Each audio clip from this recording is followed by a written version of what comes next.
अब इस आइलैंड में गर्मी बहुत होती है और एमा फुल पैंट नहीं पहन सकती और वो पैंटी पहनकर भी नहीं रह सकती, तो वो अपनी फुल पैंट को काट के शॉर्ट कर लेती है। इसके बाद एमा देखती है कि डीन उस झोपड़ी में आकर सो रहा है, तो वो भी उसके पास आकर सो जाती है। तभी अचानक डीन एमा की तरफ मुड़ता है और उस पर हाथ रख देता है, पर एमा को ये अच्छा लगता है और वो कुछ नहीं कहती। फिर अगले दिन जब एमा वाटरफॉल में नहा रही होती है, तब डीन आकर उससे सनस्क्रीन मांगता है, तो एमा डीन को कहती है कि मैं यहाँ नहा रही हूँ, तुम दूसरी तरफ जाओ। तो डीन कहता है कि तुम ही ने तो मुझे यहाँ पहरेदारी करने के लिए कहा है। ये सुन के एमा कहती है कि इस आइलैंड में कोई और भी है, इसलिए मैंने कहा। थोड़ी देर के बाद रात होने वाली है और एमा डीन को बता रही होती है कि वो अपने परिवार को बहुत याद कर रही है। तभी डीन को वहाँ पर किसी इंसान की खोपड़ी मिलती है, तो एमा उसे देखकर बहुत डर जाती है और कहती है कि ये भी हमारी तरह शायद यहाँ फंस गया होगा और इसकी ये हालत हो गई और अब हमारी हालत भी शायद इसी के जैसा हो जाएगा। पर डीन उसे कहता है कि ये शायद कोई मछुआरा या फिर कोई स्मगलर होगा जो यहाँ आकर मर गया था, लेकिन हमारे पीछे हमारे पेरेंट्स हैं और हम यहाँ अकेले नहीं हैं। और उसे विश्वास दिलाता है कि अगर हम एक दूसरे के साथ ऐसे ही देते रहेंगे तो हम यहाँ कभी नहीं मरेंगे और एक दिन हम जरूर घर वापस जाएंगे। और ये कहने के बाद वो एमा को किस करने लगता है। एमा पहली बार किसी को किस कर रही थी और उसे अच्छा भी लग रहा था और अब रात भी हो गई थी। फिर क्या होना था, डीन सारी हदें तोड़ देता है और आइलैंड में एक तूफान आता है और इस तूफान को एमा पहली बार एंजॉय करके बहुत खुश थी। फिर सुबह होने के बाद एमा जागकर देखती है कि डीन यहाँ नहीं है, तो वो डीन को पुकारने लगती है, पर वो उसे नहीं मिल रहा था। तो एमा बहुत घबरा जाती है और उसे ढूंढने के लिए जंगल में चली जाती है और थोड़ी दूर आगे जाकर वो देखती है कि डीन एक गड्ढा खोद रहा है। तो एमा को समझ नहीं आ रहा था कि डीन ये क्यों कर रहा है। तभी अचानक एमा गिर जाती है और उसे घुटने पर चोट लग जाती है, जिसके बाद डीन तुरंत उसकी चोट को ठीक करने लगता है और उसे कहता है कि तुम्हें कुछ नहीं होगा। फिर वो दोनों वाटरफॉल में नहाने लगते हैं और यहाँ डीन एमा को बताता है कि उसकी माँ एक कार एक्सीडेंट में मर गई थी और एमा उसकी बातों को अच्छे से सुनने लगती है। फिर थोड़ी देर बाद वहाँ बारिश होने लगती है और डीन उसमें मस्ती करने लगता है और एमा उसे देखकर खुश हो रही होती है, जिसके बाद दोनों बारिश में डांस करने लगते हैं और डीन एमा की बालों में एक फूल लगा देता है। अब एमा डीन से कहती है कि मुझे फिर से तूफान के मजे लेने हैं। फिर डीन एक बार फिर से तूफान लाने की तैयारी शुरू कर देता है। वहीं अब न्यूज में बताया जाता है कि एमा और डीन के लापता होने की 1 महीना गुजर चुका है और पुलिस को लगता है वो अब जिंदा नहीं रहे, इसलिए पुलिस ने उन्हें ऑफिशियली ढूंढना बंद कर दिया है। पर एमा के दोस्त को अभी भी लग रहा है कि एमा और डीन अभी भी जिंदा है और बारबरा को भी वैसा ही लगता है और वो जैक के साथ हेलीकॉप्टर लेके अपनी बेटी एमा को ढूंढने फिर से चली जाती है और उन दोनों को अच्छे से ढूंढने के लिए सबको पर्ची बांट रहे होते हैं, जिन पे एमा और डीन के बारे में जानकारी दी हुई थी। ये सब कुछ करने के बाद जैक बारबरा से कहता है कि उन्होंने सब करके देख लिया, पर फिर भी एमा और डीन नहीं मिल रहे हैं। अब शायद घर वापस लौट जाना चाहिए।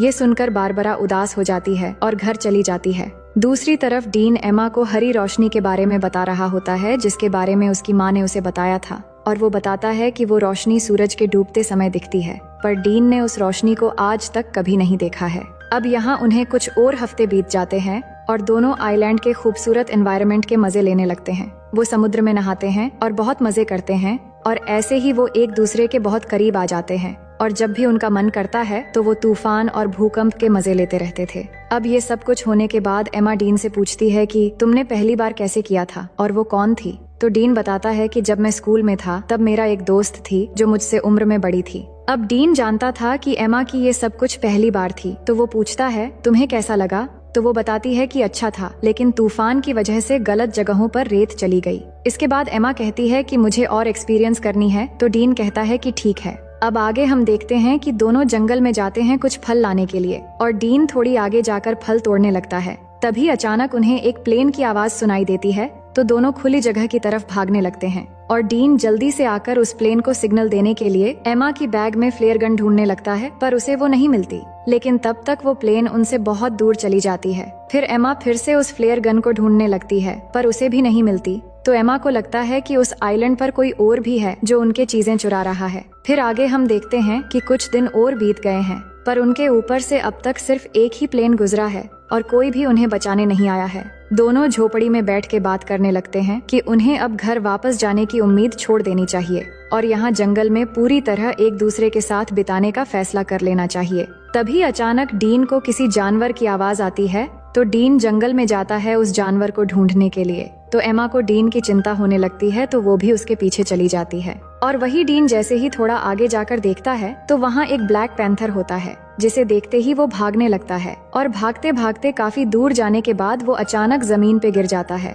और एमा भागती हुई जब डीन के पास पहुंचती है तो वो देखती है कि डीन के पास खून से लथपथ एक चाकू है और उसने एक ब्लैक पैंथर को मार दिया है। फिर आगे हम देखते हैं कि एमा और डीन के सभी दोस्त और पेरेंट्स उनके बिना ही अपनी जिंदगी की शुरुआत कर लेते हैं। और यहाँ एमा और डीन ने भी आइलैंड पर जीना सीख लिया है और इधर ही अपनी जिंदगी गुजारने का फैसला कर लिया है, क्योंकि उन्हें जो उम्मीद थी कि उन्हें कोई बचाने आएगा वो भी अब खत्म हो चुकी थी। उन्होंने शिकार करना भी सीख लिया है और यहाँ पर झोपड़ी बनाकर रहते हैं और सभी उम्मीदें छोड़कर खुशी से एक दूसरे के साथ देते हुए दिन गुजारने लगते हैं। फिर एक दिन एमा उल्टियां करने लगती है तो डीन ये देखकर उसे पूछता है कि क्या तुम प्रेग्नेंट हो?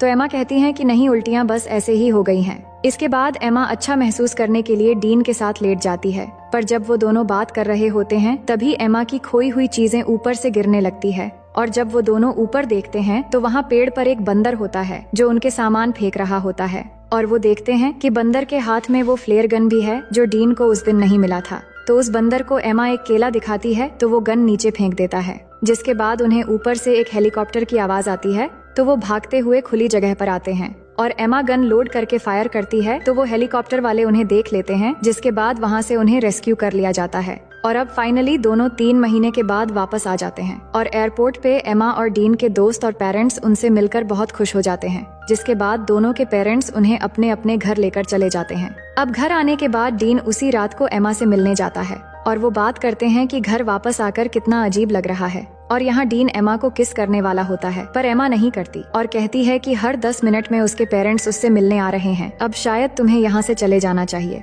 और कहती हैं कि हमारे आने की खुशी में मेरे पेरेंट्स ने एक पार्टी रखी है तो तुम्हें भी आना है। फिर अगले दिन पार्टी पे सब जमा होते हैं और एमा के पेरेंट्स सबको कुछ कहने लगते हैं उनके बच्चों के वापस आने पे। इसके बाद स्टेसी डीन से पूछती है कि तुम सबके साथ क्यों नहीं हो? तो डीन कहता है कि मुझे सबसे घुलना मिलना अच्छा नहीं लगता। इसके बाद डीन एमा को उसके साथ आने के लिए इशारा करता है, पर एमा नहीं आती और उसे अनदेखा कर देती है और ये देखकर डीन पार्टी से चला जाता है। इसके बाद सभी चीजें पहले की तरह हो जाती हैं और एमा आइलैंड से वापस आने पर वो बहुत फेमस हो जाती है, पर डीन अभी भी अकेला ही रहता है और जब भी एमा और डीन एक दूसरे के पास से गुजरते हैं तो वो बस एक दूसरे की तरफ ही देखते हैं। फिर कुछ दिन बाद एमा डीन को कॉल करती है, पर डीन कॉल नहीं उठाता। उसके बाद हम देखते हैं कि एमा के रूम में स्टेसी जाती है और उसे कहती है कि तुम्हारे लापता हो जाने के बाद हमने तुम्हें बहुत मिस किया और मॉम डैड भी बहुत परेशान थे। हमने तो सोच लिया था कि शायद हमने तुम्हें बिल्कुल खो दिया है, लेकिन आज हम सब अच्छे से एक साथ हैं और बहुत खुश है। फिर एमा स्टेसी से कहती है कि तुम मेरी बहुत अच्छी बहन हो और फिर वो दोनों एक साथ प्रॉम पार्टी में जाने का डिसाइड करते हैं। दूसरी ओर हम डीन को देखते हैं जो अपनी माँ के कब्र पर जाता है और अपनी माँ को मिस करते हुए बहुत रोता है। अब प्रॉम पार्टी की रात डीन टीवी देख रहा होता है तो उसके पिता उसे पूछते हैं कि क्या पार्टी में तुम मेरे कोट पहनकर जाना चाहोगे? दूसरी तरफ एमा पार्टी में अपनी बहन के साथ पहुंच गई थी, जिसके बाद लिजी उसके पास आती है और एमा को एक सरप्राइज देने के लिए आगे ले जाने लगती है और तभी एमा देखती है कि बाहर बारिश में डीन कोट पहन के खड़ा है और एमा का इंतजार कर रहा है।